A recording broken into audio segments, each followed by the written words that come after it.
X Factor's back. Now, it is a guilty pleasure of mine, and I watch it every year. Open mouthed. I love it. I was at Old Trafford filming a few years ago, and they had the auditions there that day. I think it was about 20,000 people turned up.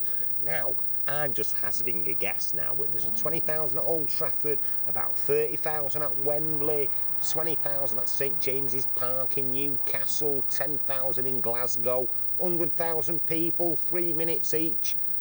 That X Factor judging panel, it'd take them 3 years if they gave all of them 2 minutes. So really, they're not actually auditioning everyone, are they?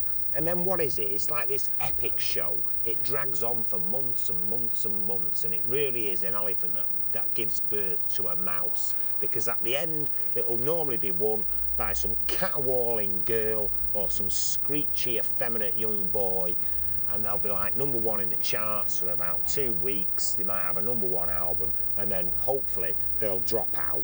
Or like Ollie Murs turn up presenting the X Factor one day. Now, I've got nothing against that. It's just another way of finding a pop star. But I mean, they're never going to find the new Bob Dylan or the new John Lennon or the new Bob Marley or the new Marvin Gaye.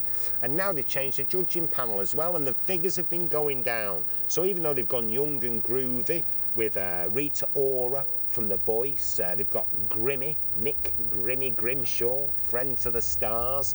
You know, some people find him annoying. I find him fascinating. We've got, Cheryl Cole, looking very, very thin. What diet is she on?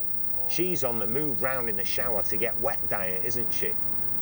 And then, of course, Simon Cowell, he's there. But they've lost that winning formula, because the winning formula was always 2 uber smug, middle-aged, middle-class blokes, 1 pretty young girl, and a woman with a paralysed face.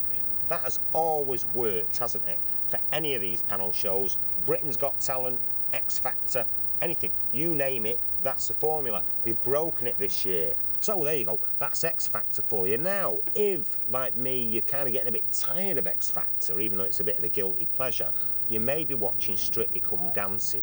Now, I don't watch it that much, partly because I'm not that interested in ballroom dancing, but mainly because I want to be on it. Now, I have cut many a rug in my time. Bit of jazz funk, bit of northern soul, you know. In my days at St Alphonsus Youth Club, you know, I was like the kid. I could do spins and everything. I was the first kid in our area to have turn-ups on my flares. I was a trendsetter. So it's a bit annoying to me when I kind of look at them all. Now look at Daniel O'Donnell. What have they done with him this year? Now Daniel O'Donnell is very wholesome, he's very Catholic. He invites everyone down to Donegal to the farmhouse for a cup of tea. I think he charges them all about €4 for it, but they do get an autograph off him as well and get to shake his hand quickly.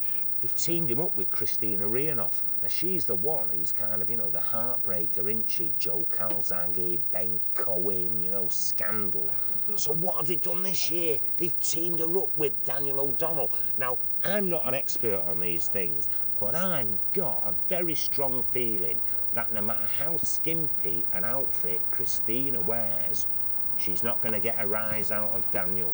He's far too wholesome. In fact, I think it might work the other way, and some of his wholesomeness will rub off on her.